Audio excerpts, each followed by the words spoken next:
Hi, everyone, and welcome to Zero to Empire podcast. I have Dr. April Jones on this podcast episode today, and she's going to be talking about her journey from building the Storehouse Wellness company that she actually started with.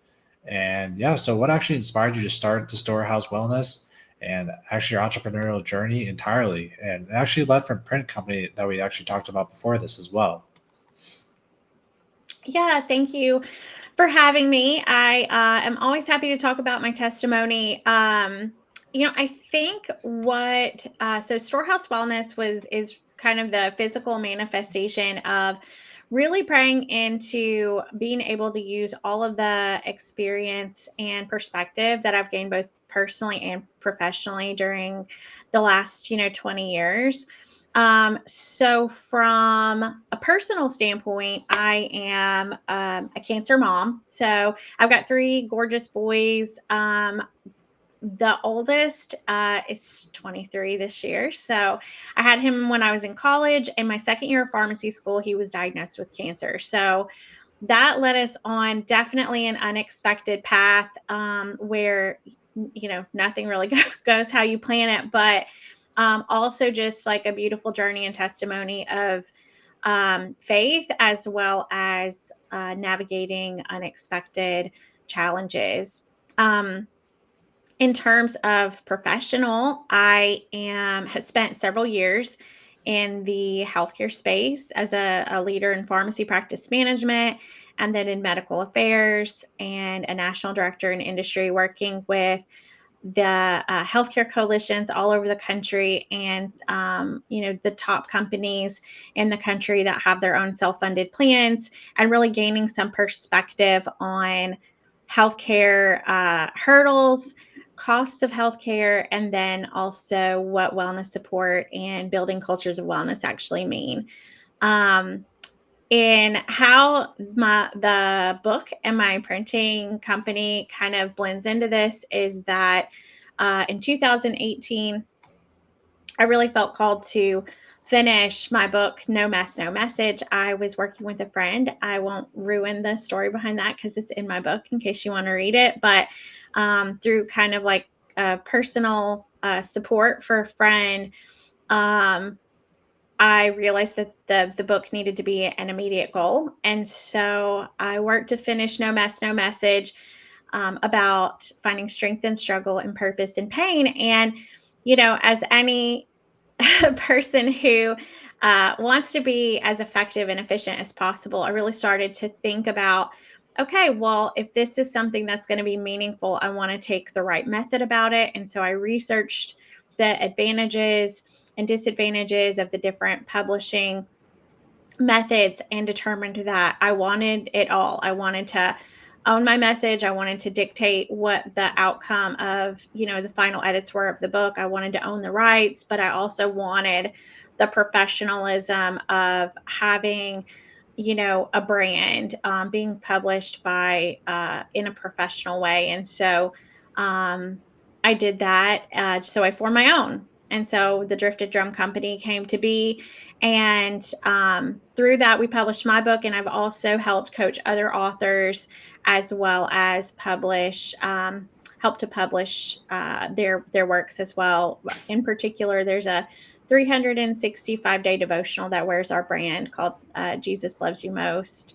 And all of that together resulted in the formation of Storehouse Wellness, as I really prayed into, the journey with the book was to help instill hope in people, um, to really recover and find faith in the midst of adversity. And then everything in my healthcare career, I had really prayed about, how do I actually help people be well? And you have to take a comprehensive approach, and you also have to take a strategy that promotes and provides inner healing in order to be fully well. And so it made a lot of sense that faith-based comprehensive wellness is where we landed.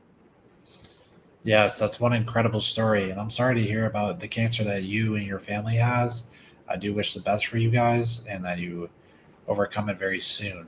And that's very inspiring that you actually were able to take that and actually build something upon it and continue this journey with and progressing your goals and these businesses.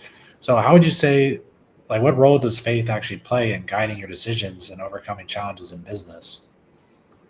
That is a really great question. I don't think anyone tells you when you leave like the security of an industry to go out on your own in entrepreneurship how hard it really is. I mean, it's definitely, we bring the passion, we bring the hard work, and even, like making a way for the financing, whether that's bootstrapping, whether it's seeking investors that align with you. None of it is easy, actually. And it is, I think, when we look at social media and we just kind of see the journeys of others, you get to see the highlight reel and the wins. And I think that's very important to keep us all motivated. But we should also, and I always said this in my book, No Mess, No Message, about being a cancer mom, is that we should also always be authentic, because that's what's really going to get people through the hard times, is not only seeing your success, but understanding that um,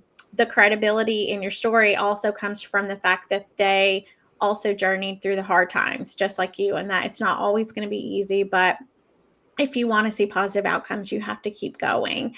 So I would say that, for sure, entrepreneurship has not been easy, but having my faith and really keeping the Lord at the center, and just really being prayerful about um, each of the companies that we partner with, each of the decisions that we make in terms of whether or not we take risks or whether or not we invest. My business partner and our whole team are very aligned that we're going to be prayerful about each step. And if we don't feel peace about it, even if sometimes it doesn't make logistical sense, then we say no and we don't pursue those relationships or those opportunities. And we really try to stay fully in a place of peace, and communication is very important as well in that process. Yes, that makes sense. And when it comes to the Storehouse Wellness and the pillars of them, like, what is the identity behind them, and why are they so crucial for comprehensive wellness? Yeah, so we're built on four pillars, which is nourishment, so food as medicine principles, understanding how the foods that we eat actually have this impact on our total health that goes well beyond just weight. We have physical fitness in our platform, um, mental wellness, so biblical based strategies for stress management, as well as dealing with feelings like, anxiety, depression, grief, loss. And then finances as well. Financial health is our other pillar. And we know that there is an overlap in each of those areas. Financial health, for example, finances were identified as one of the most critical areas of stress induced um, issues when it comes to the US, faith based or non. So I think when we think about it's impacting the majority of the population, we know that mental wellness impacts physical health impacts mental wellness, and also finances when you think about the cost of care and how that can be a burden. So we really have to till the whole garden and work on it all at the same time. We can't focus on one row at a time, because it really takes us tending to the whole thing. Yes, definitely. That's very insightful. And for what kind of advice would you give to entrepreneurs trying to juggle multiple business ventures as you are yourself, with the wellness and the drifted drum and also the book and the Faithful Frenchy Farm? Yeah, I would say that anytime whether you're fully invested in one initiative or you have your hands in multiple things, it is very important for you to not neglect yourself. Work-life balance implies that like work is completely separate from life, and you need a 50-50 to, completely separate that. And I would say that's really a misnomer. I've talked about work-life balance a lot of times, and I think it's important to feel that the work you're doing is passionate and impactful. And that in and of itself is can be rewarding both physically and mentally. Like it helps to kind of cushion us from exhaustion, whether that's physical exhaustion or mental exhaustion, emotional. But I do think that it is also important to do activities that are not work related that really bring you joy and keep you full. So whether that's, laughing with your kids, just like having experiences that are really unplugged experiences. If it's, listening to worship music and sitting with your coffee before you really dig into your day, or, taking a walk with your husband or wife in the afternoon, like when you're done with, when you've closed your laptop, it's really important to be doing those things that nourish your body. And it can be mentally, it can be physically. Cooking meals that like are your favorite, and eliminating foods that cause brain fog and chronic fatigue, even things like that can help you show up as your best self. Because especially if you're an entrepreneur and you carry the majority of the pressure and the weight, it's really important to protect yourself, because if your health slips, if your ability slips, your capacity, then who's going to take up the slack for you? So I would say, just like, even though it seems like a lot of times we prioritize our wellness and well-being lower than our business, we really have to keep it as a high priority to continue to push our mission forward. Yes, that's good to hear. And just got to keep on moving forward and complete, like, just making steps every day to get closer to that goal. And I agree with you with the work life balance. If you're working on something that you're passionate about, it's not going to feel like you're really doing it, if that makes sense. But so how do you actually go about building relationships as your strategy to connect with like-minded customers and organizations? How do you go about it?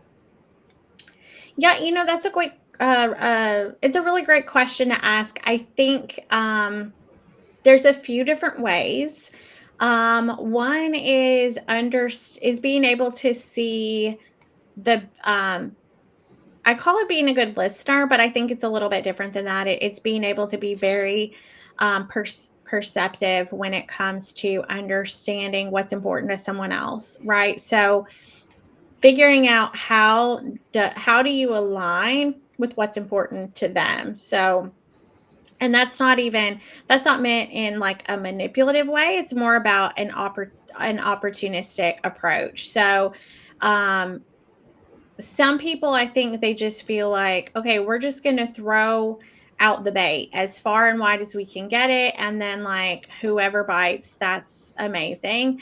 But I think that if you're more strategic, relationships can be really valuable. It can lead to um, word of mouth, really great word of mouth. So that person might not be a customer, so to speak, like a potential client, but they may be passionate about some of the same things that you're passionate about, and they know people, right? So they might say, you know what, this is not like, I don't see how we could work together, but I can definitely see how my friend that has this company or that company would be a really great contact for you, and let me do that. And I think just always show up as your authentic self, and be understand that like each engagement that you make is about the relationship and how you can serve each other, and not about the sale.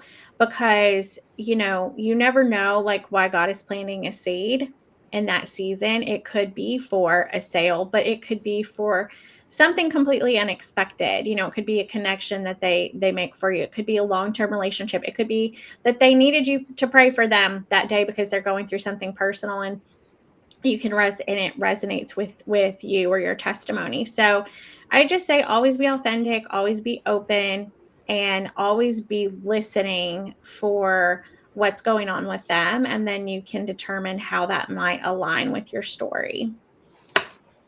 Yes, that's very important. Building relationships is very key. And yeah, not always asking for the sale is not the way to go about it. And having those long term relationships do help in the long term as well. So, what role when you're trying to get people that you don't know, like you're using social media? So, how does it actually play in your business growth strategy? and how do you plan to expand its impact in the future?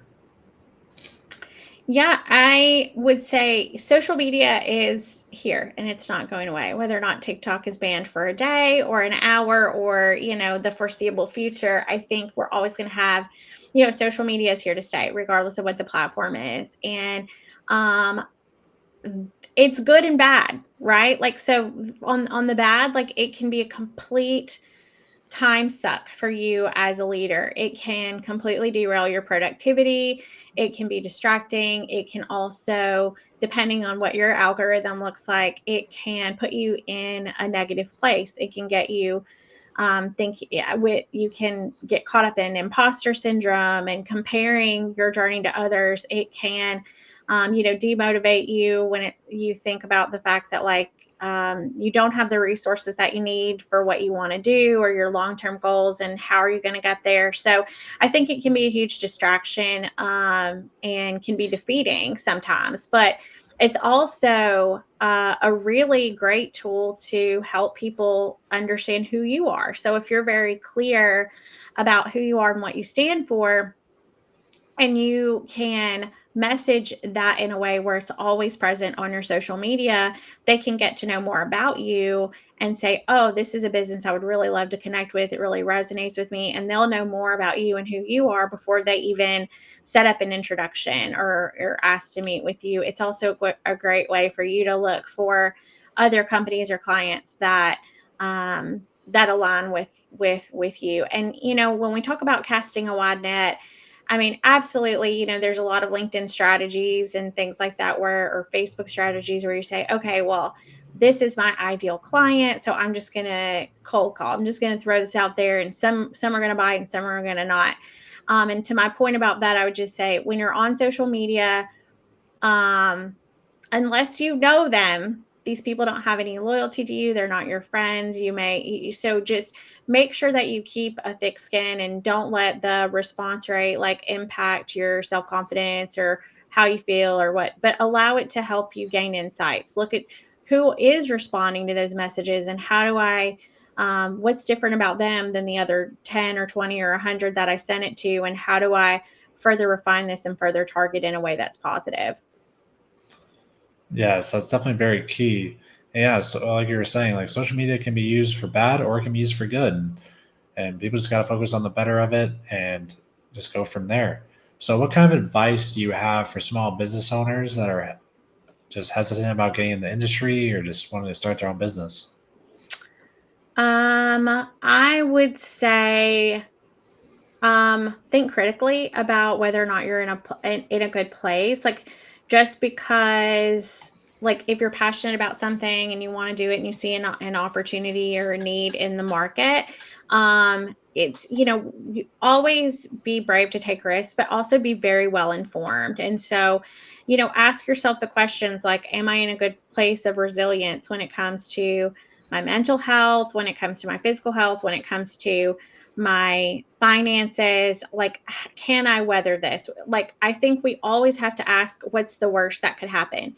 If you invest this much or if you do this much, spend this much time or take this as a side path to what you've been doing, if it were to all fail tomorrow, is that something that you can weather well? And I think that the other thing to ask yourself too is who else has do your research when it comes to market landscape. Who else is doing what's similar to me? How are they positioned? What makes them successful? And how am I different? And I think that that's really important to know that going into starting a new business. Yes, that's very insightful and very important as well. So, what kind of qualities do you look for in team members and partners to ensure they actually align with your vision and brand values? Um, that's a really great question. I think that for me, um, one, passion is key, right? When you're in a small business or a new business, I think curiosity and bravery are also very important because even if you're not, the one bearing all of the risk, but joining a team that is still um, adventuring, so to speak. So, like, you're building new marketing materials, you're gaining new insight, you are forming new relationships in a way that you're kind of navigating, right? You're working to see what works. And so those people have to be willing to roll their sleeves up and do the hard work, but also be curious enough to like work smart and say, always be asking the question like, um, to that point about good listening, like what are these what's coming from these conversations that I'm having, and how do we ensure that it's not just like, even if you get a no, that no doesn't just mean no to them, it means why no. And so how do we bring that back? And you need a team of people who are all committed to that information gathering and assessing to make sure that you're continually moving forward in a positive way. Yes, definitely having the right team around you will help you like in personal as well as growth opportunities and building your business. So how do you actually navigate the balance between investing in growth and maintaining operational excellence as a small business owner? Um, yeah, that's uh, um, it takes a lot of information, I think, to make sure that you're making sound decisions. We all get very eager and there's a saying about to make money, you have to spend money or something, right?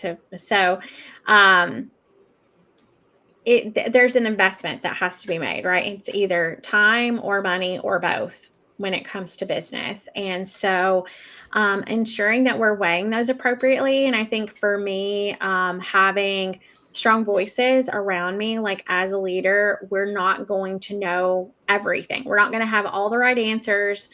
I think we're constantly assessing risk of these investments. So knowing like, do I spend $2,500 this month on this conference to build relationships, or do I spend that in ad spend, right? Like, there's always going to be a give or take, because most of us don't have an unlimited amount of resources to use, because we are weighing operational. So it's always about spending on operations and spending on growth, because if you're only spending on operations, you'll never grow. You'll never have any more. You're only spending on growth, and it's not leading to additional operations, then you're wasting your money, right? So I'm thankful that I have a strong team we're all very transparent with each other. We all really trust each other's opinions to say, what do you see the pros and cons of this? What is your impression of this? You don't want people that are only going to agree with you.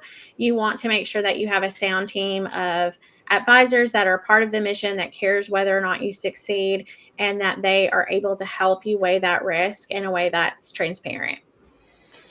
Yes, that makes sense. And what kind of message or encouragement do you hope listeners take away from your story, especially those pursuing their own calling or business? Yeah, I would say that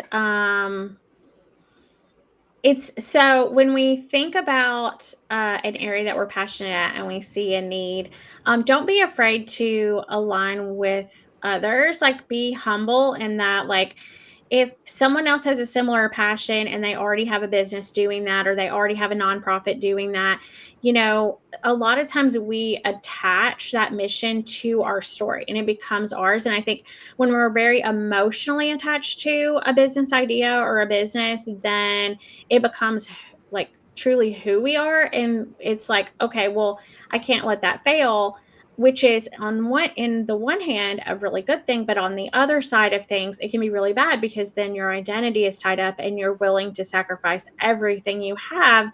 And sometimes we see failure being truly detrimental to that individual. So I say, look at it objectively more if you can, and say, and reach out to those people who are already in those spaces. And sometimes there's an opportunity for mentorship. Sometimes it's an opportunity for you to join a team that's already doing this, where you don't have to bear all of the risk, or you can grow in a way and gain really great insights that position you better for being that business owner, that nonprofit owner, founder rather. And just, so I would say, with everything I love that people have a passion around it. I have a passion around what I'm doing at Storehouse Wellness, but I know that if it meant risking everything I own and it seemed like tomorrow it could very well be a failure, then I have to choose, I would have to choose